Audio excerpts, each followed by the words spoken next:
I'm on Dover's Hill near Chipping Campden in the Cotswold Hills on a warm late summer's day. Hazy though it is, I just wanted you to take in the drama of the setting with the sweeping views that it offers over the Vale of Evesham below. These are soul-lifting views, as if I needed further elevation in the soul department following a glorious ride to get here over the northern Cotswold Hills via the Welsh Way, the ancient Drovers Road. My plan is to ride down the escarpment to the flat plain below, dropping from around 760 feet to 190 feet in a mile, riding to aptly named Weston sub-edge to pick up Ryknild Street, the straight Roman road, before turning off to visit the great and magnificent Tithe barn at Middle Littleton. To ride slowly down the escarpment face, the single-cylinder engine popping away in a delightful and unobtrusive fashion, is to enjoy the full steep descent, wooded with native trees such as Sweet Chestnut and Larch. The lower slopes of this hill include evidence of past Roman activity. They grew their vines on clearly defined terraces on these slopes. Incidentally, Dover's Hill was named after one Robert Dover, who organised an early revival of the Olympic Games there way back in 1612. Events included horse racing, hare coursing with hounds, running, jumping, dancing, sledgehammer throwing, fighting with swords and cudgels, shin kicking and wrestling. To me it sounds far more exciting than the 4-year international modern iteration. It's good to know, however, that a revival of some of Dover's games does happen annually to this day.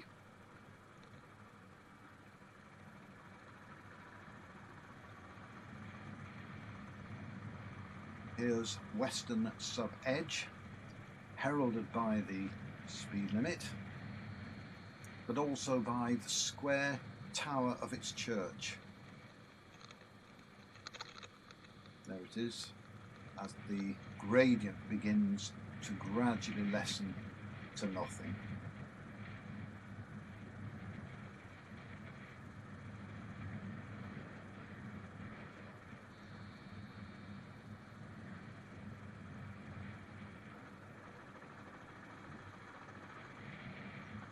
I'm now just about on the flat plain of the Vale of Evesham, looking out for the old Roman road at the other side of the village.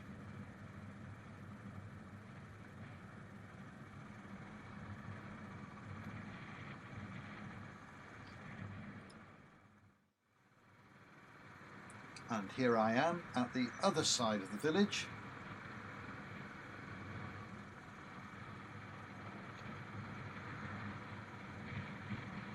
And here it is coming up at these crossroads. I'll be turning right.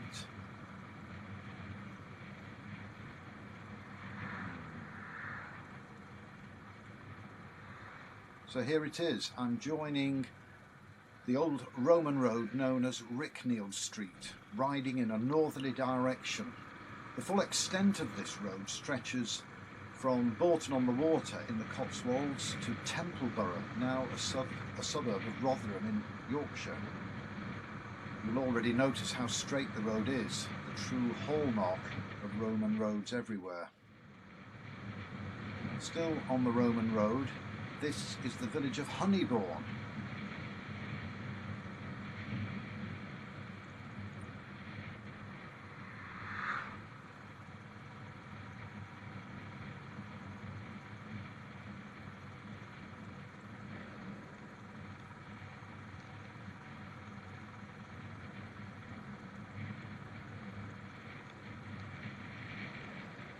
Yes, Honeybourne, but it was not always as simple as that. At the approaching crossroads before 1958, that is, here we are, you turned right to Church Honeybourne and left to Cow Honeybourne. The former was in Worcestershire, whilst the latter was in Gloucestershire.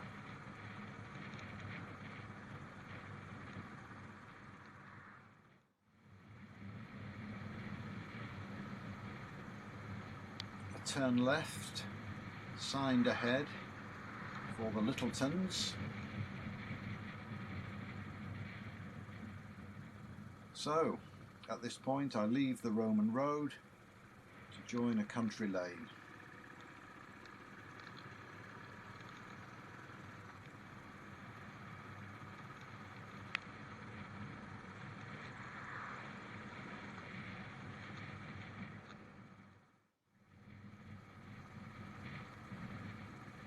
Which takes me through North Littleton first.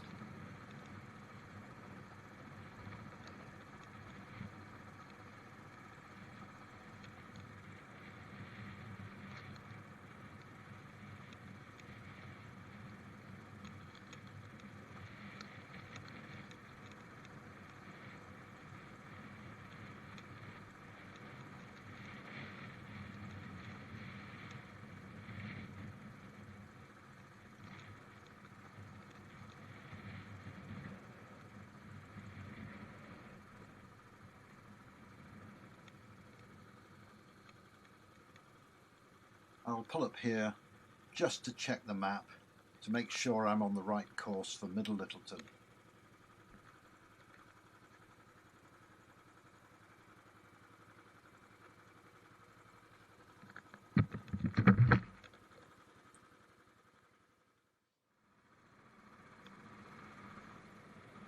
There's the sign for Middle Littleton.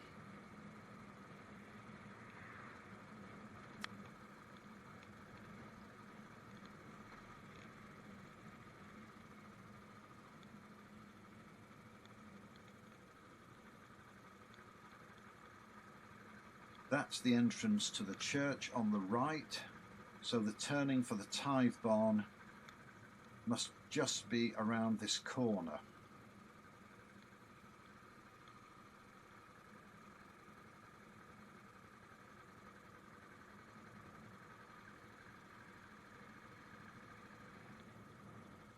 Indeed, here it is. Those cottages up ahead. Notice the checkerboard effect of the brickwork.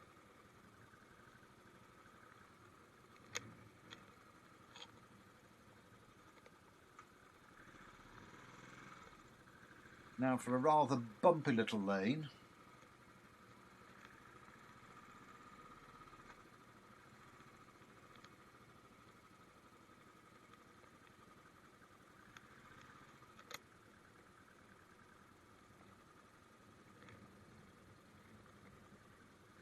Down this gravel track.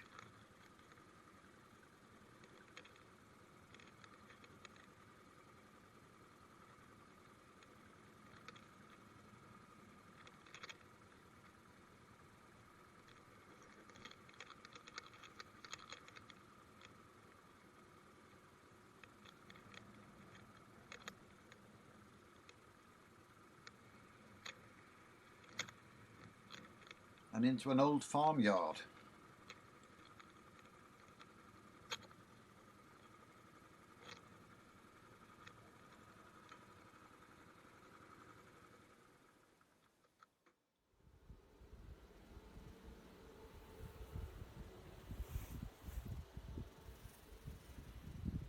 And lo, there it is, the great Tithe barn of Middle Littleton. Time to take a look.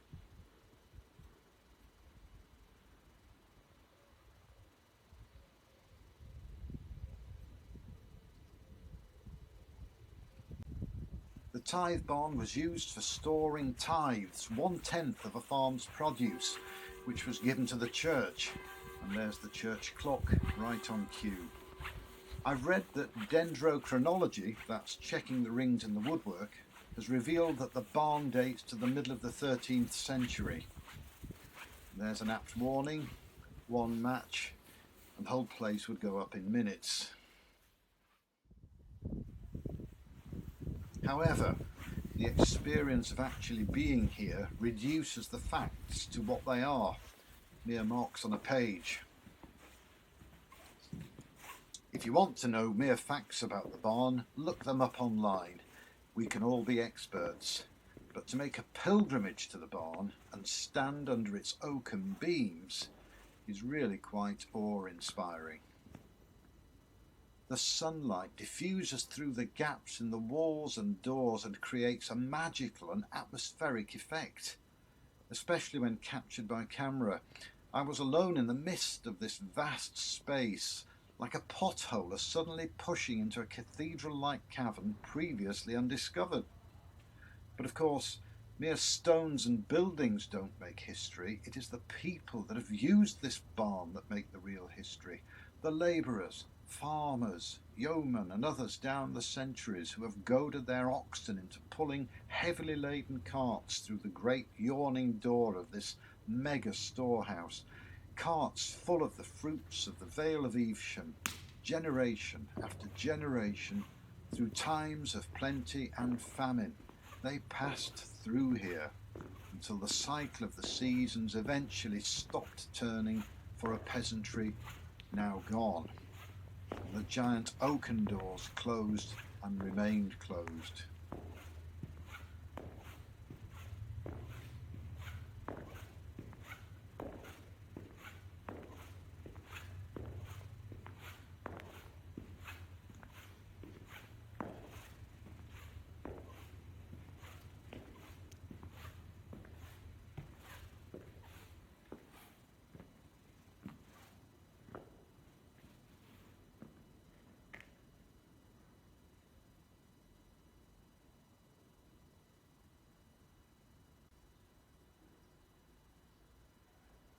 My motorcycling memories are made of such experiences as this one.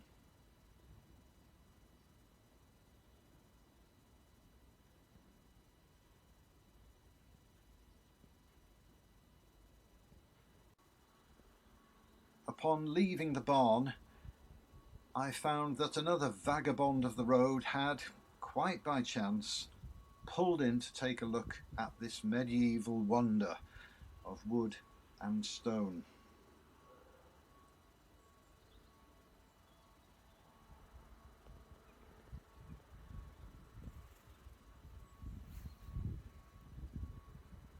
There's his Honda next to my Royal Enfield. One final look at a medieval scene frozen in time before returning to the bike for a much anticipated ride home over the Cotswold Hills.